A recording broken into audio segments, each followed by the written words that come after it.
Coming up on Network Africa. Ethiopia's Prime Minister Abiy Ahmed meets with opposition party members promising fair elections.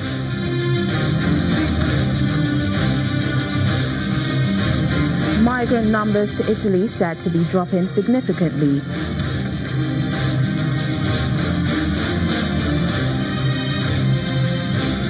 Says he has nothing to do with this year's post-election violence.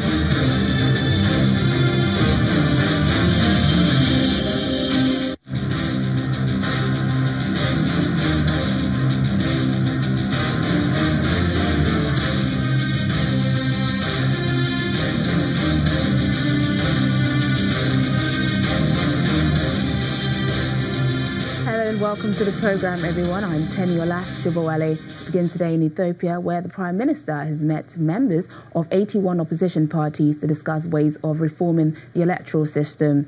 Prime Minister Abiy Ahmed has turned national politics on its head since coming to power in April by welcoming back exiled opposition and separatist groups, releasing prisoners and appointing a formerly jailed dissident as head of the election board. His office says the meeting focused on highlighting the reforms required to ensure the upcoming election is free and fair and the shared responsibilities of all. There was no immediate comment from any of the opposition groups. In North Africa, the departures of migrant-laden boats to Italy from Sabratha, formerly Libya's biggest people smuggling hub, have slowed to a trickle thanks to a security crackdown triggered by the EU's pressure that ejected the city top smuggler. The Libyan city was the main launch pad on the journey for Italy-bound migrants, with the flow peaking in 2016 and early 2017. The numbers fell in July 2017 after the city's top smuggler, Ahmed al-Dabashi, struck a deal with Libyan authorities under Italian pressure to desist from trafficking migrants. Rival militia ejected al-Dabashi and his followers in fighting 2 months later and have since consolidated their position. With EU and Italian support, Libya's Coast Guard has increased interceptions of migrants in an area stretching 155 kilometers off the coast, while charity rescue ships that once guided many of the migrants to Italy have retreated. Joining us to discuss this further is a human rights activist, Olatunji Larry Barua. Good to have you on the program. Thank you for having me.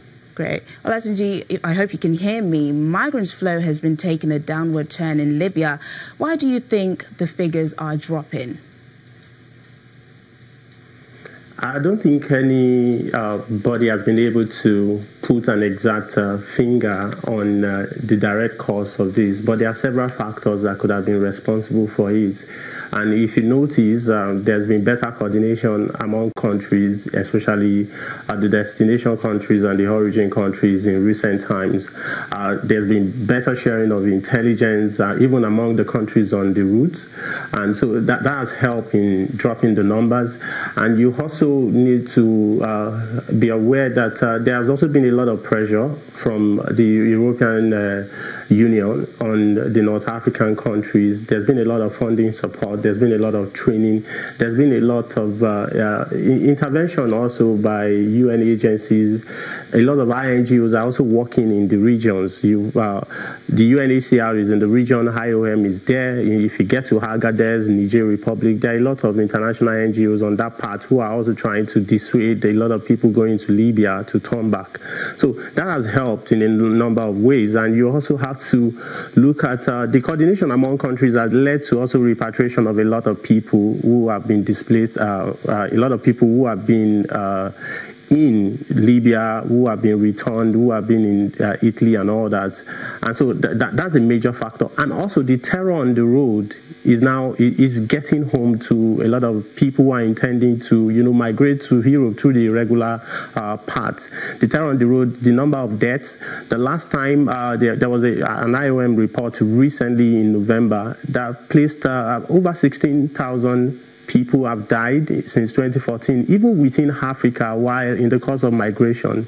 The last report also, AP reported recently that about almost 60,000 people are unaccounted for, both refugees and migrants since 2014. That's an average of 15,000 per year. So if you look at that is a lot of terror on the road, is enough to dissuade a lot of people also, besides all the resources that have been put to use, besides the coordination that is now in the system. Well, Asunji, majority of these migrants are of African descent, including Nigerians. Do you think the government is doing enough to ensure its citizens remain home instead of looking for greener pastures elsewhere?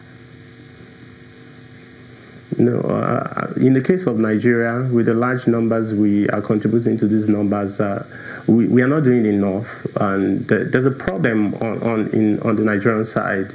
If you look at our demographics, the rising numbers, our population is ballooning out of control, and there's no amount of social intervention that the government will put on the table right now that will be able to cater for the large numbers of people that we are turning out each year. We are having large numbers of children are being born every year. There's no control population on this side, and so we are going to be dealing with this for a long time to come, and until our economic situation improves, until we are able to cater for a lot of out-of-school children, until we are able to provide vocational training for a lot of people who are middle-aged adults, until we are also able to improve not just access, also the quality of education we give to children in higher institutions, in the secondary schools, and even the basic education. Until we improve on the quality, we are likely not going to have a change. People are, finding different ways of trying to get out of the country, and it's going to continue for a while. There's deep frustration in the land, and we have to acknowledge that.